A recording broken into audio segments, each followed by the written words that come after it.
aquellos años, por el año 88, y a medida que fue pasando los años, se hizo como, era el tema central, aunque hoy nuevamente hay un nuevo, como volver a hacer énfasis,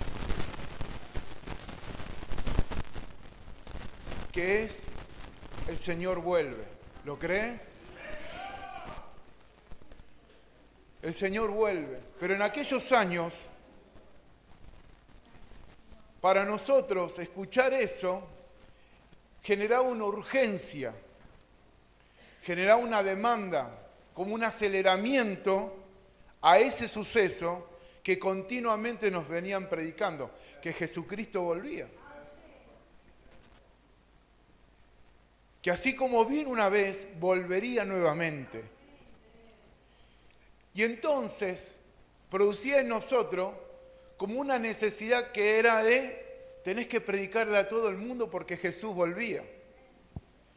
Y en aquellos años, que fueron los años también, aunque fueron algunos anteriores, del auge de ese avivamiento que se habló en Argentina con Carlos Anacondia, con Freyson, con el pastor Jiménez y otros grandes hombres de Dios, donde cualquier espacio que se abría, la gente corría desesperadamente a buscar y a escuchar algo distinto con referencia a Dios. Y entonces había un gran mover. Los cines se cerraban porque no generaba capacidad de poder que la gente ingresara a los cines. Entonces a alguien se le ocurrió decir, bueno, ya que no podemos generar dinero por este lado, lo vamos a generar por otro lado. ¿Y qué hacían? Lo empezaron a alquilar. ¿Y a quién? A los evangélicos. ¿Y qué sucedía? Cada cine que ellos cerraban porque no vendían entrada, la abrían con la posibilidad de que el pueblo de Dios se reuniera y explotaba. Yo no sé si vivió esa experiencia. Para muchos que son jóvenes quizás no. Pero todo el tiempo ver de acá para allá eventos, campañas. No había lugar donde no se congregara la gente y producía un estallido. Quizás vos sos fruto de eso. Hayas conocido a Dios de esa forma. Estaba un famoso programa que se llamaba Radio Transmundial, con el pastor Bongarrá, que también genera un gran movimiento a través de la radio. Lo mismo sucedía con Luis Palau. La gente conocía a Dios a borbotones. Y se hablaba que Jesús vuelve. Y la gente, evidentemente, por temor o por los motivos que sea, corría a conocer ese Jesús, diferente al que habían escuchado. Pero los años pasaron, honestamente, y bastante.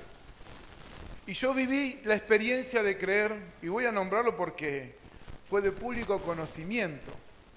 Había un pastor que se llamó Hugo Edinger, que era de la iglesia misionera y de misiones. Tenía una radio allá entablada por la zona donde nosotros vivíamos. Y él le pegaba duro a aquellos que decían que el Señor volvía, pero no sabíamos ni la hora ni el día, como declara la Biblia, pero sabíamos que volvía.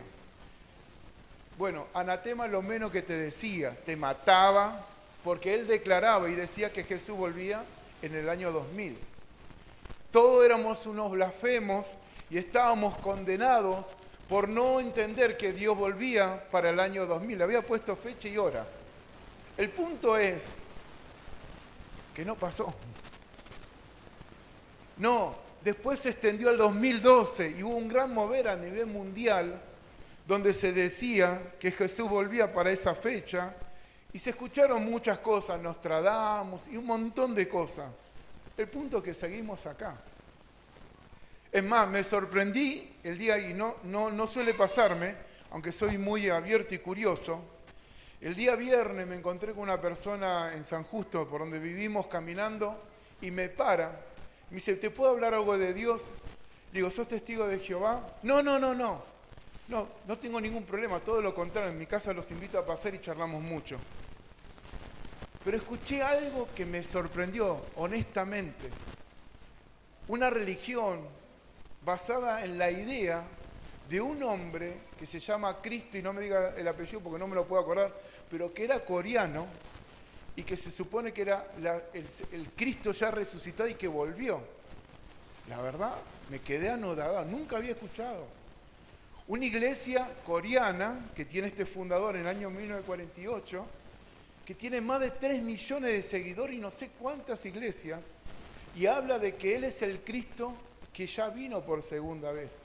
Y mi mujer me dice, uy, sonamos, no nos fuimos. ¿Cuándo vino el arrebatamiento? ¿Qué pasó? Nos quedamos y no nos dimos cuenta. Honestamente, me sorprendió. Pero yo quiero ayudarte hoy a que lo que venimos haciendo durante todo este tiempo, y es a prepararnos. Porque de hecho Jesús vuelve. Jesús vuelve. Y parte de esto que te estoy mencionando hoy, porque también he escuchado en este tiempo, todo este tiempo, donde se ha perdido un poco el eje de lo que tenemos que predicar o no tenemos que predicar. Entre otras cosas, me gusta mucho lo que es desarrollo personal y coach. Y veo cómo, frente a las generaciones que estamos viviendo hoy, tenemos que tener hasta cierto cuidado de qué palabras usar para no generar susceptibilidad en las personas. Y tratamos de ver qué emoción podemos llegar a movilizar en las personas para que se abran y eso nos dé a nosotros paso a la posibilidad de hablarle de algo que realmente sea mucho más profundo. Por supuesto que el Evangelio nos revela que parte de la venida de Jesucristo y lo que Él hizo en la cruz fue también clavar allí seguramente todas nuestras enfermedades, todas nuestras cargas y todas esas cuestiones que muchos de nosotros nos tocó vivir. Pero poner el foco solo en eso y perder lo esencial y lo importante de lo que es el Evangelio, nos estamos perdiendo de algo fundamental. ¿Por qué llega la gente hoy a Cristo? ¿Llega buscando o pensando quién es realmente Cristo? ¿O como una alternativa a ver si puede o no resolver sus problemas personales? Claro que Jesús quiere resolver nuestros problemas personales, pero no es la prioridad. La prioridad es que lo conozcas a Él. Porque si lo conoces a Él, todo lo demás viene por añadidura, dice la Biblia. Y te puedo asegurar que es así. Cuando vos pones a Cristo en primer lugar, Él todo lo demás lo añade. Y una vez escuché algo que me gustó mucho. ¿Qué es esto de añadir? Es recibir algo por lo cual vos no trabajaste y no hiciste nada. De ahí la importancia que la Biblia habla de que busquemos primeramente ¿qué cosa? Y su justicia. Y lo demás ¿cómo viene? Añadido. Añadido. El centro del Evangelio. Y quiero compartir con vos un tema que en estos tiempos me volvió a atrapar, porque justamente mi hija, la que hoy no está presente, me dice, pa, vos conocés un poco esto de las profecías, de lo que Jesús viene, escatología y esas cosas. Y honestamente le digo a mi hija, honestamente nunca me ocupé en profundizar en esa área, no es mi tema.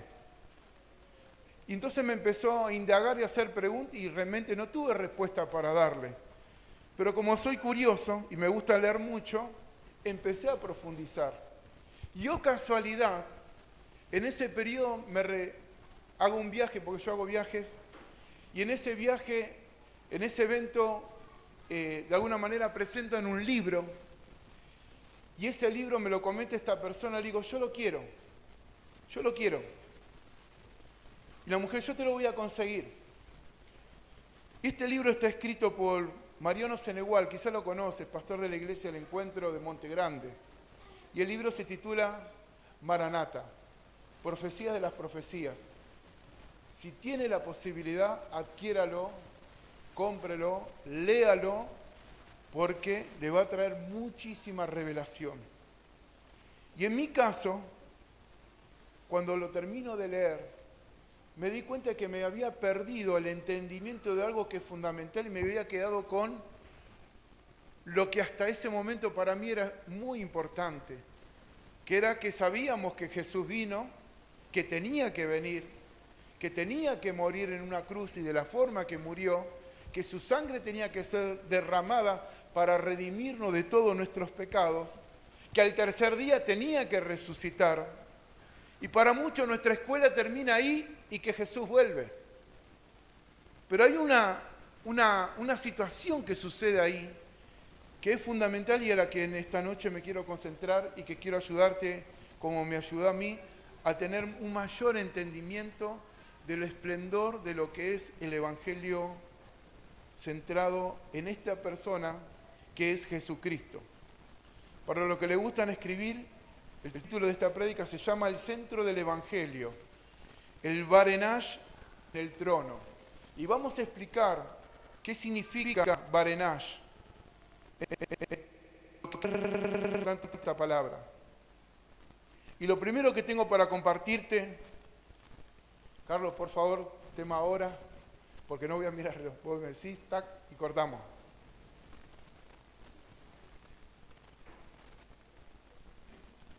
Lo primero que tengo para decirte es que el Evangelio está centrado en Cristo, no en vos ni en mí.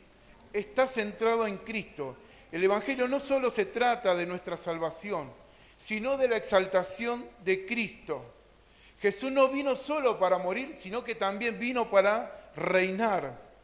¿Se acuerdan que en muchas oportunidades Jesús, cada vez que hacía un milagro, cada vez que manifestaba su poder, su gracia, le decía, no lo cuenten, no lo digan, cállense.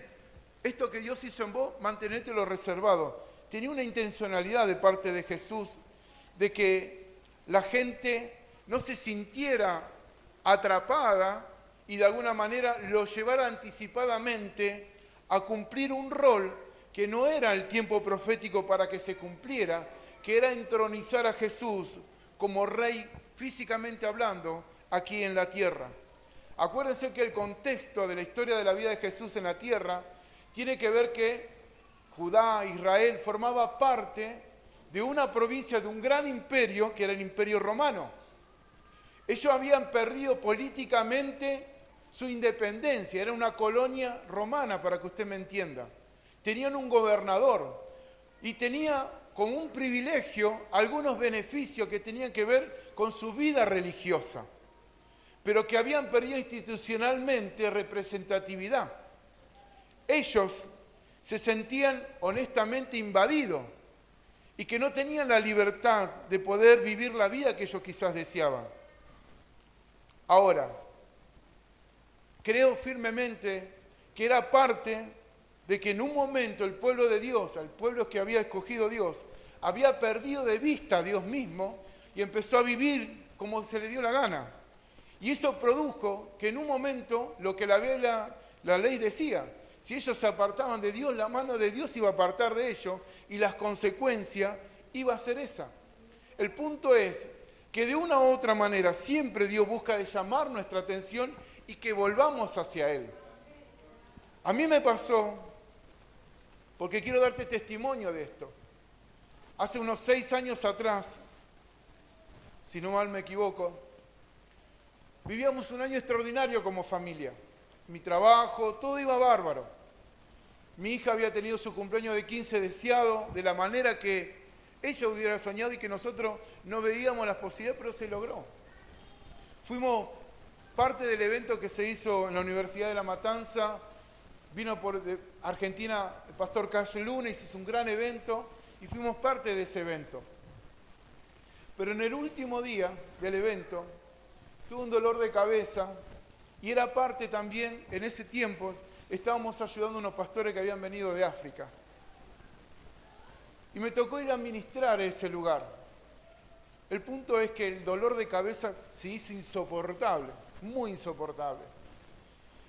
Y cuando llego a la casa de esta mujer y su marido quisieron tomarme la presión, estaba todo normal aparentemente, pero cuando llegué a mi casa, mi hija, la que hoy no está, que está casada, me dice, pa, pareces talones, se te está cayendo la cara. Ella se rió y lo tomó como una gracia.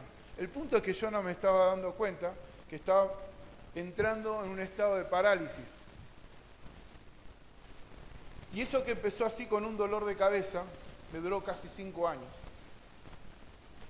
Lo peor, que pasó 1 año y medio y más de un lado, y cuando creí que estaba saliendo, me agarró del otro lado. Y lo que aquella experiencia fue muy dolorosa, la segunda fue mucho peor. Soy una persona que estoy muy comprometido con mi trabajo. Y ese fin de semana tenía como 5 o 6 viajes para hacer. Y yo lo iba a hacer todo. No sé cómo, pero lo iba a hacer todo. Y me descompuse. Ese día cuando volvió mi esposa, dio casualidad que fueron un cumpleaños y me encontró tirado en el piso. Yo no me podía levantar porque vomitaba y el dolor de cabeza era insoportable. Le agrego la historia.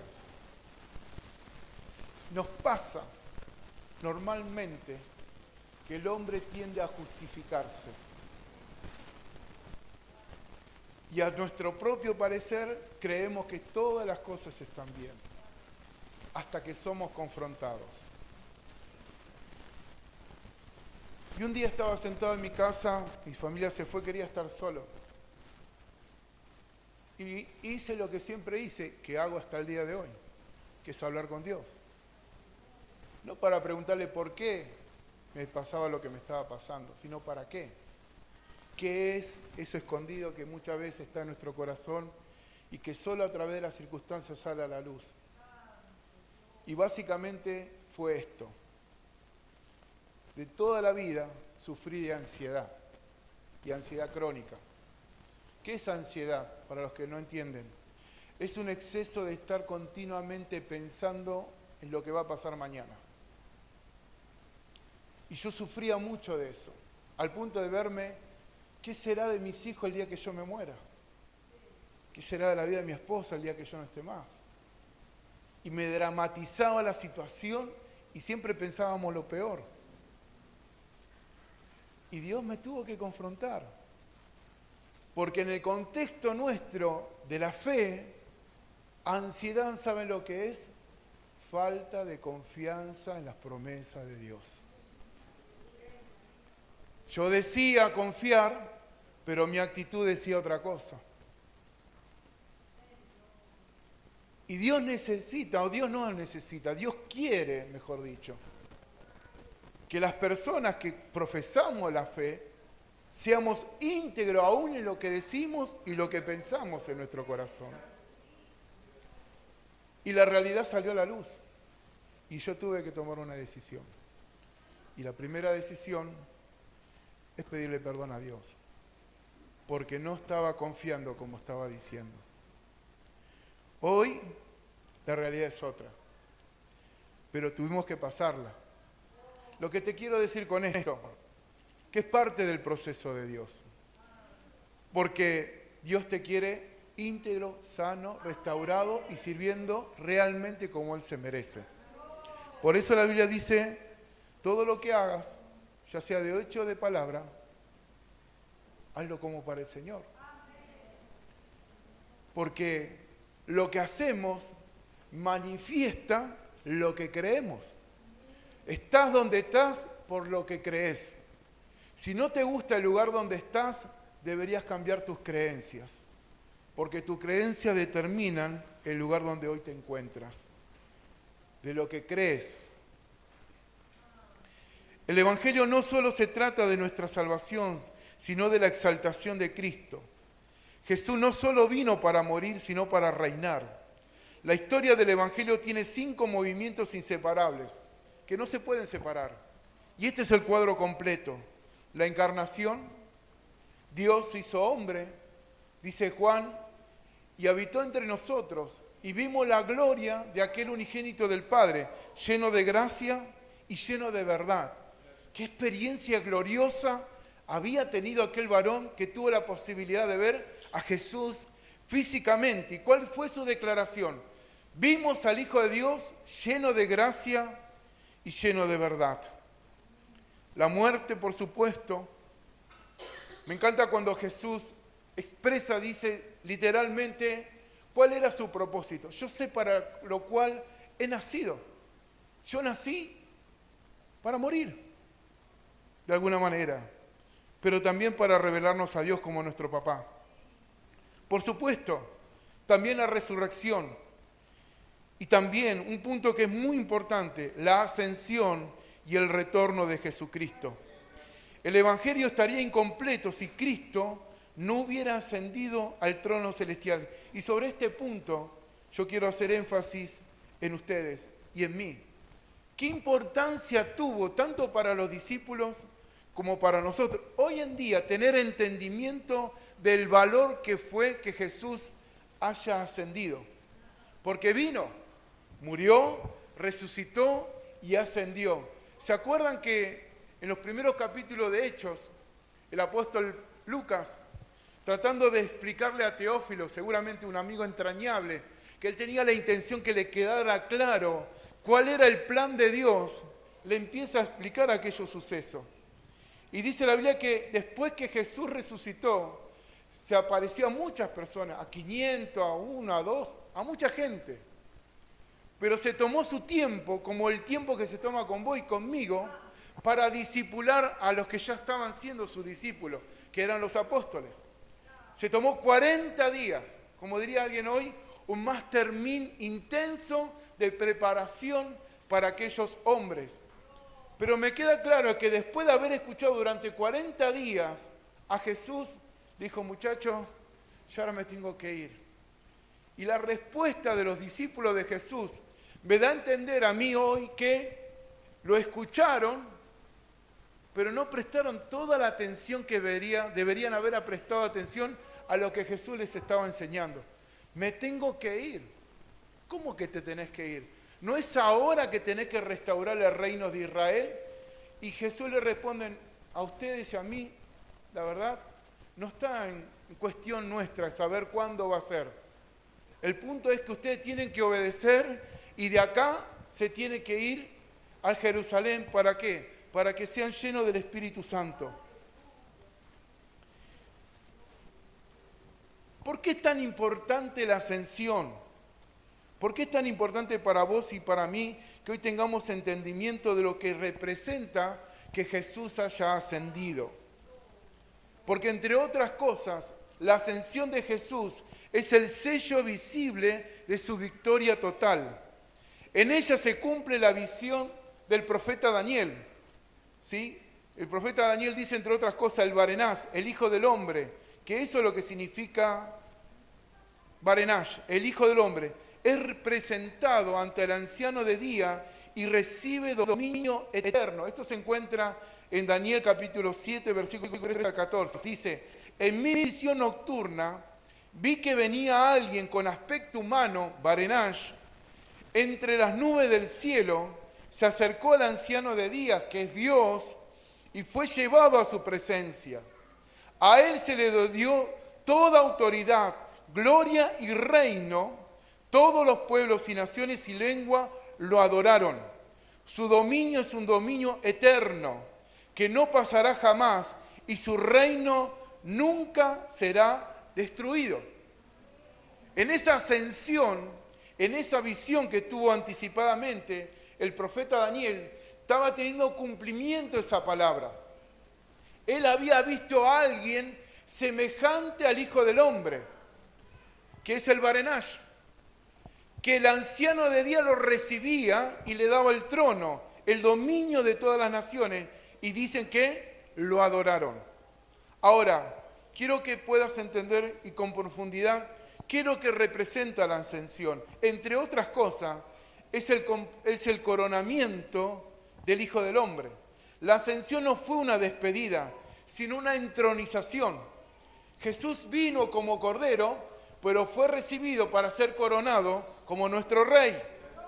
El mismo Jesús que fue rechazado por los hombres, fue recibido en gloria por nuestro Dios Padre. Eso es lo que sucedió ahí. Un momento espiritual muy fuerte.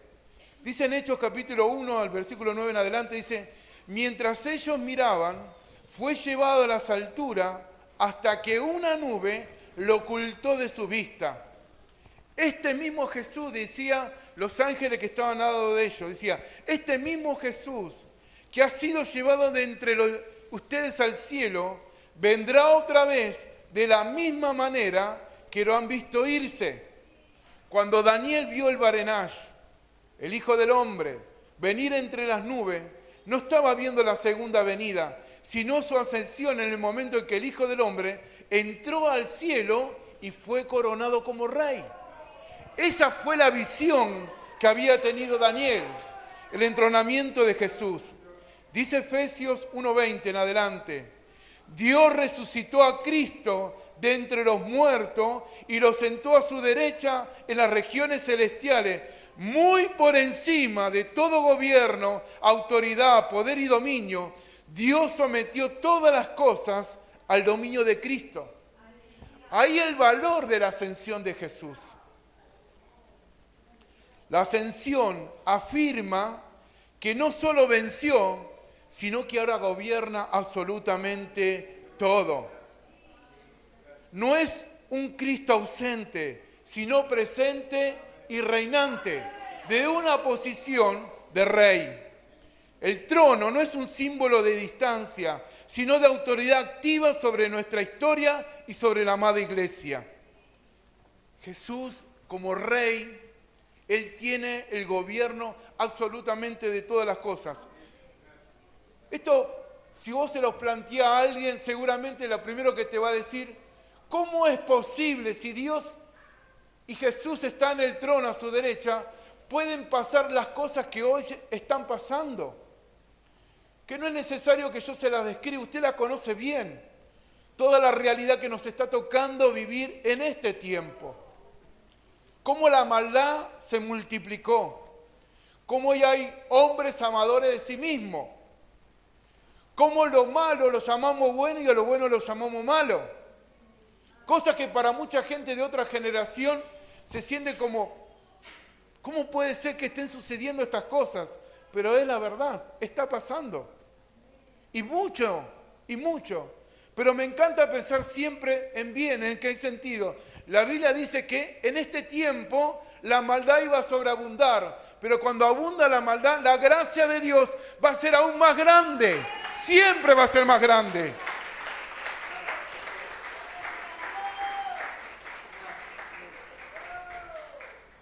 ¿Cuál es el valor de que Jesús esté sentado en el trono?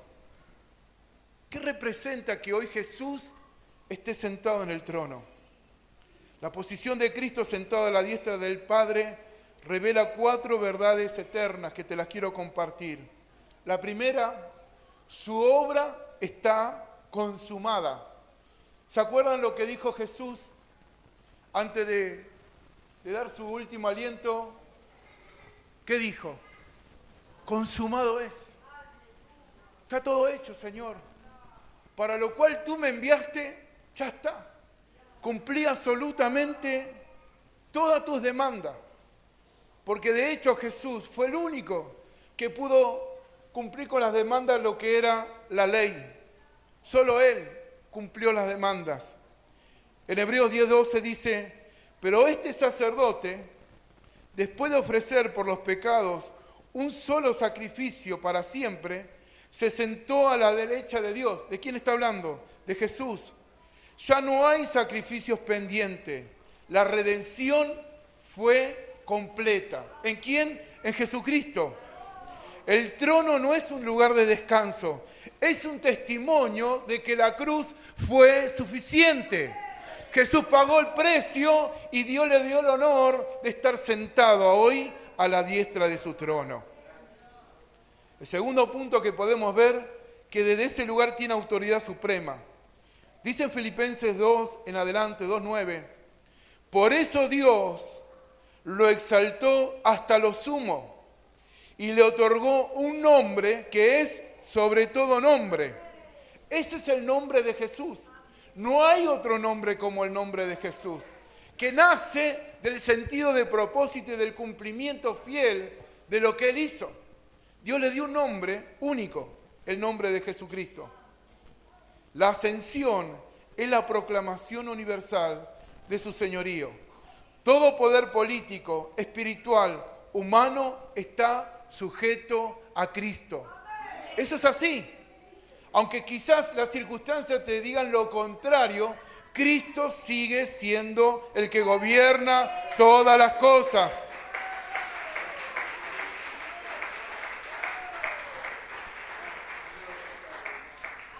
Nos suele pasar, por lo menos en mi caso, que rápidamente nuestra alma, nuestra mente pensante, nuestra voluntad, nuestro deseo, cuando vivimos algo que es contrario a lo que la Biblia dice, generalmente nos tiende una trampa, y esa trampa es caer en la duda. ¿Será Dios? ¿No será de Dios? ¿Qué creen ustedes? ¿Sufrir es parte del plan de Dios o no es parte del plan de Dios? ¿Será que pasar por ciertas circunstancias de la vida, será permiso de Dios? ¿No será permiso de Dios? Me encanta, como dijo la hermana y el hermano, amo también al apóstol Pablo. Me encantaría un poquito de su sabiduría y de su entendimiento. Pero dice él que aún en Cristo, en Dios, el sufrimiento tiene propósito. El sufrir en Dios tiene propósito. Y que tiene que ver con la formación de nuestro carácter, de nuestra naturaleza caída, restaurada en Cristo. Porque, lamentablemente, mucho de lo que somos impide lo que logremos aquello que soñamos. Nuestros miedos, nuestro qué dirán, ¿será o no será? Pero aquellos que son arriesgados, aun cuando se equivoquen, logran cosas, por lo menos salir de donde estás. Cuando lo que creemos, oramos, no lo hacemos a un Cristo crucificado sin poder, sino al Rey exaltado sobre todo trono. Cuando era creyente en los primeros pasos me enseñaban a mirar la cruz, por supuesto vacía. Usted conoce, hay otras religiones que tienen una cruz no vacía. Y rezan y hacen un montón de cosas frente a eso. Pero con los años aprendí que yo no tengo que mirar ni siquiera ese lugar. Como dice el Salmo 121, alzaré mis ojos. ¿De dónde viene tu socorro? Mi socorro viene del Señor que hizo los cielos y la tierra. Eso habla que no tenés que mirar ya hacia atrás. Cristo ya cumplió absolutamente todo. Tu mirada tiene que estar hacia adelante.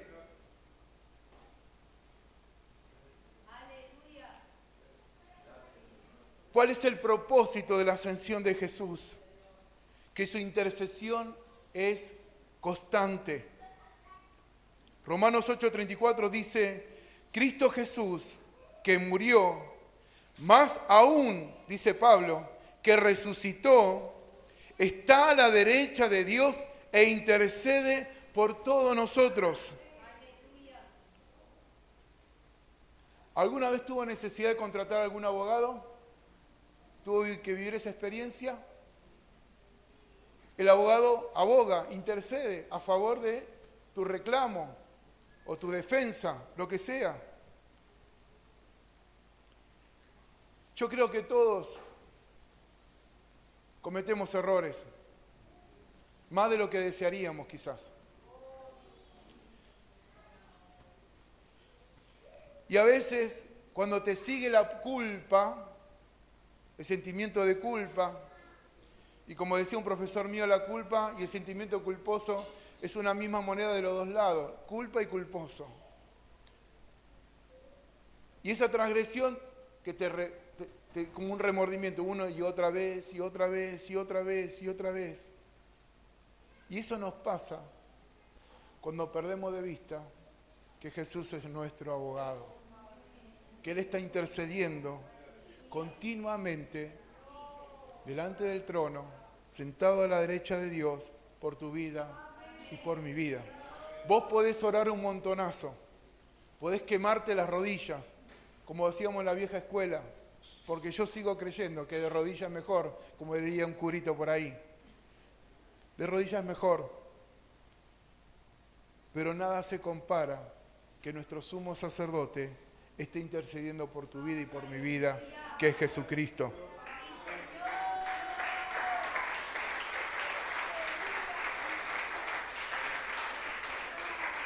En el trono, Cristo no solo reina, sino que intercede continuamente. Él es nuestro sumo sacerdote celestial. Cada vez que fallamos, su voz en el trono es nuestra defensa. Es maravilloso tener presente que Jesús continuamente está intercediendo por tu vida y por mi vida. Otra cosa que sucede desde la ascensión y el hecho de que Jesús esté sentado a la diestra del Padre, su presencia sostiene a la iglesia. Su presencia sostiene a la iglesia. Dice Colosenses 1:17 en adelante. Él es antes de todas las cosas y por medio de Él todo se mantiene en orden. Él es la cabeza del cuerpo, que es la iglesia. La iglesia no está sola. La iglesia no está sola. Jesús está con nosotros, como declara su palabra. Su rey no está en un sepulcro. Está en el trono dirigiendo su historia hacia su propósito eterno. Yo sé que ayuda mucho cuando uno entiende las cosas que nos pasan en la vida. Pero hay cosas que no las vamos a entender desde nuestra humanidad porque tenemos limitaciones. Y podemos pensar erróneamente que todo esto que nos ocurre alrededor es porque Dios está mirando para otro lado. Pero apunta hacia un solo hecho. El hecho es que Jesús va a volver por aquellos que han creído y se han mantenido fiel hasta el último momento. No sé si vas a ser parte de ellos, pero espero que sí, que te pueda encontrar en el cielo recibiendo al Señor y que juntos celebremos que somos parte de ese gran ejército que va a pelear con el Señor.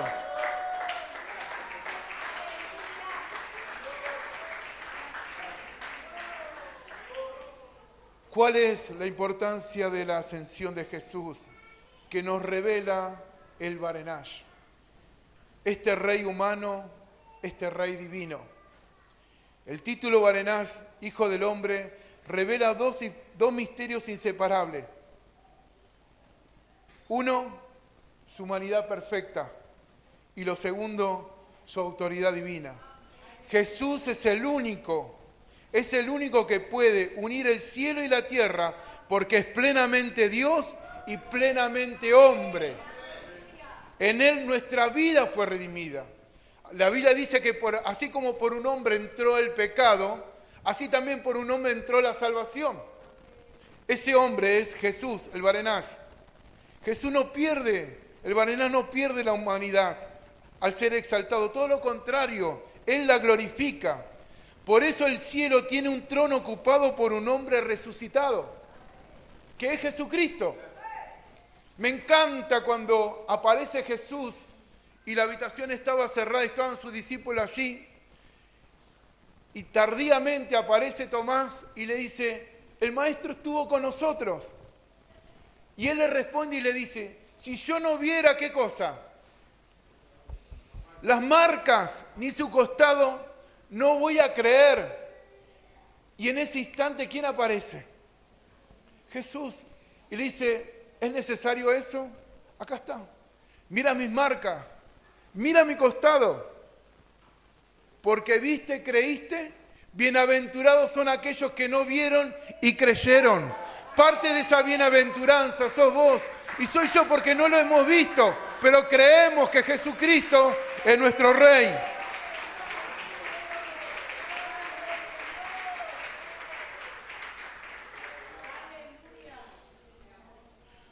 Por último, este Barenash va a volver, pero no va a volver como cordero, él va a volver como un rey, en gloria. El Evangelio no termina en la ascensión, sino en la promesa de su regreso, en su retorno glorioso. Dice Mateo 24, verán al Hijo del Hombre venir sobre las nubes del cielo, con poder y gran gloria. Y Apocalipsis dice, vi el cielo abierto y apareció un caballo blanco. Su jinete se llama Fiel y Verdadero. En su manto lleva escrito este nombre, Rey de Reyes y Señor de Señores. Ese es Jesucristo. el Barenash. El mismo Barenash que ascendió en las nubes, volverá en las nubes. La primera vez vino como un siervo humilde, la segunda vez volverá como rey y con su majestad. Hoy como iglesia vivimos entre dos nubes. ¿Qué nubes?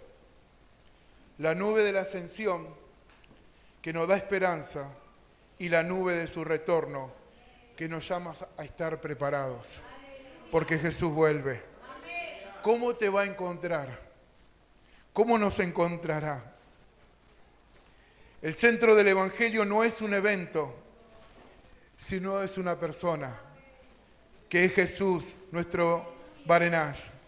Hoy reina, hoy intercede y hoy dirige todo hacia su regreso glorioso. El mismo Jesús que subió regresará y todo ojo lo verá, toda rodilla se doblará y toda lengua confesará que Jesucristo es el Señor. El hecho es que un hombre haya podido subir al cielo. Y ustedes saben, por los que han leído la Biblia, mucha gente resucitó, mucha gente volvió de la muerte. En el Antiguo y en el Nuevo Pacto, la hija de Jairo, muchas personas. Pero uno solo pudo sentarse a la diestra de Dios. Y ese es Jesucristo.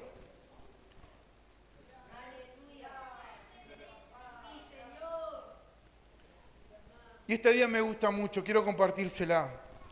El hecho de que un hombre haya podido subir al cielo en las nubes, al trono de Dios, es un evento milagroso, como la encarnación.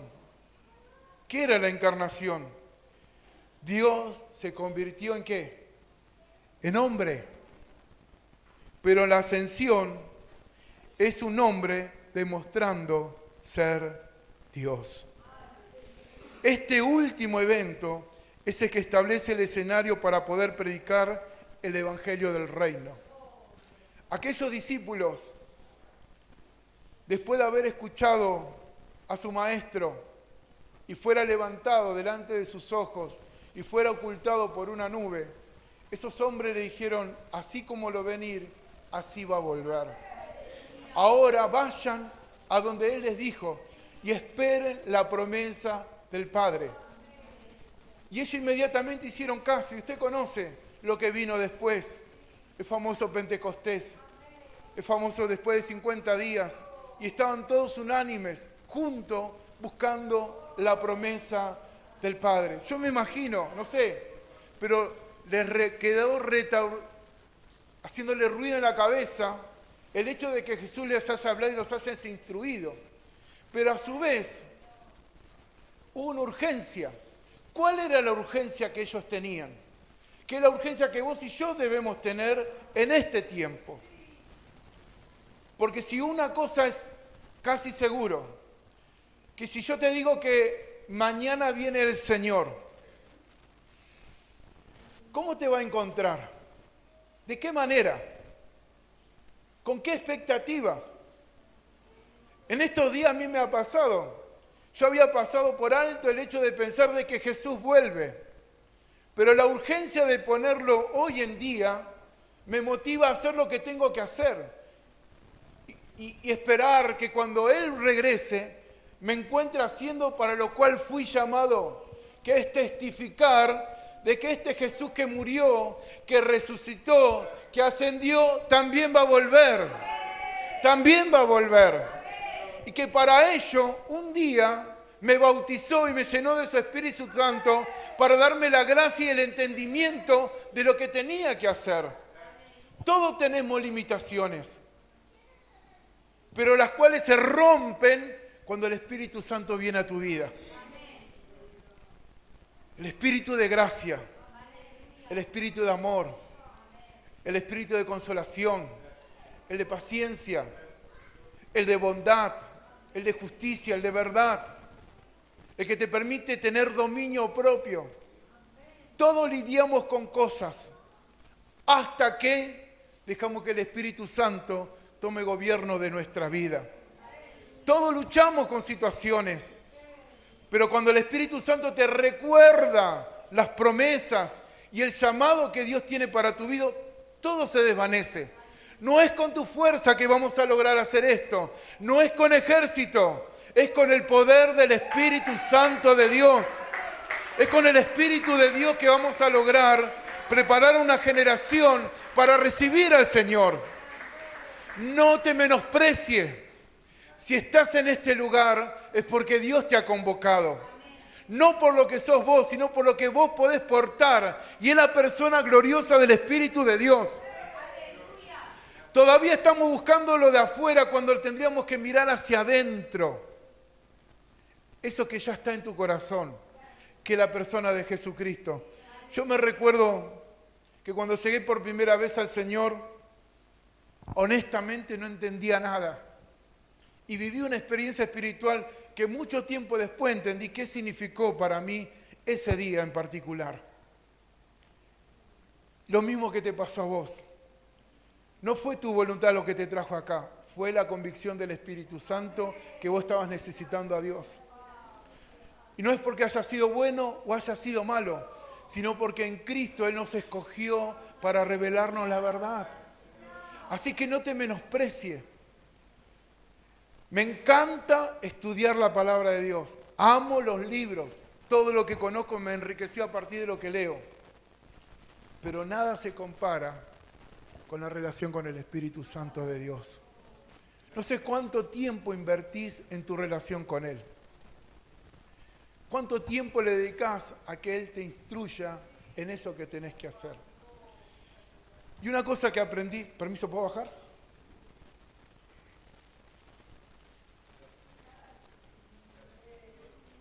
Que antes para comenzar, pensaba que tenía que tener todo. No, me falta esto, me falta aquello, me falta lo otro. Y una vez que reúna todo, empiezo. Hasta que Dios me dijo, que continuamente lo hago cuando doy charla de coach. Perdemos de vista lo más importante. ¿Qué es lo más importante?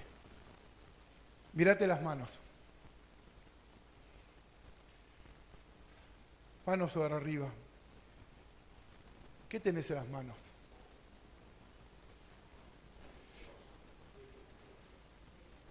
Dice el Salmo 145, versículo 16, y esto te lo regalo por último. ¿Lo tienen por ahí para ponerlo? 145, versículo 16. Yo uso NBI, no sé, digamos, no miré. Dice, ¿qué dice? Y sacia con tus favores, ¿a quiénes? ¿Algunos? ¿A quiénes? A todos. ¿Quién abre la mano? ¿Quién abre la mano?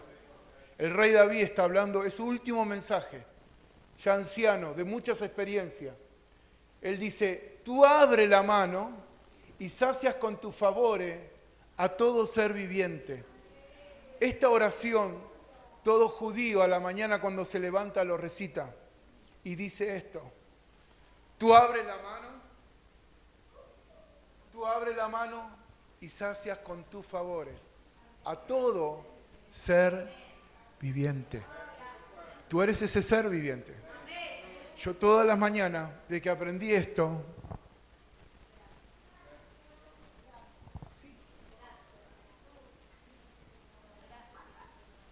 no darnos cuenta que hay mucho potencial en tus manos, figurativamente. Hay mucho potencial.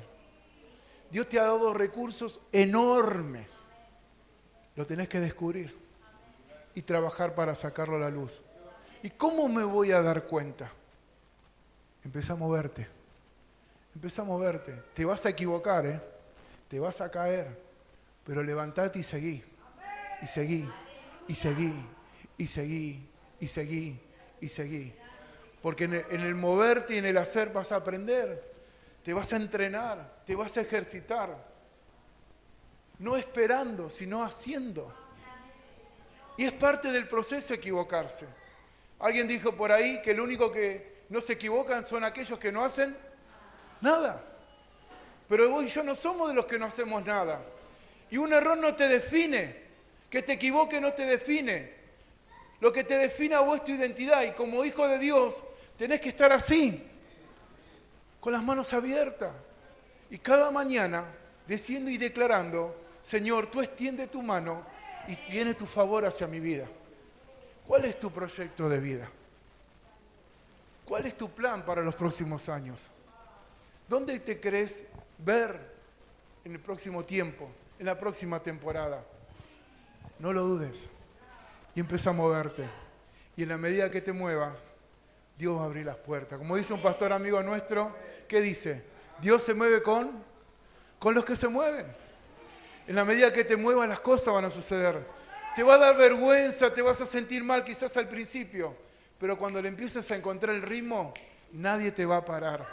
Y entonces vas a hacer eso que hace todos los judíos a la mañana y declaran esa palabra. Extiende tu mano, Señor, y tu favor viene sobre nuestras vidas. Es el favor de Dios. No sos ni vos ni yo, es el favor de Dios. Como hijo del Rey, te quiere ver bien, me quiere ver bien, manifestando su gracia, su poder y su bondad. Como dijo el pastor, asociamos mucho el pensar que cuando Dios nos bendice, lo atamos inmediatamente a cuestiones materiales. Y pensamos que eso es bendición de Dios. Y honestamente, entendí que ser bendecido, ser próspero, tiene que ver con nuestra actitud, más que con lo que tenemos. Más que con lo que tenemos. Por eso te desafío que esto te pueda ayudar a tener una imagen completa de lo que Jesucristo hizo y hace y hará porque Él regresa. ¿Cómo te va a encontrar? ¿Cómo nos va a encontrar? ¿De qué manera? ¿Cuál será nuestro compromiso para los próximos días? Porque Jesús vuelve. Jesús vuelve. Es una verdad que se va a cumplir. Y algunos dicen que para este tiempo va a ser. Quizás seramos la generación que lo volvamos a regresar. Quizás no lo sé. Pero ese no es el punto. El punto es que lo esperes.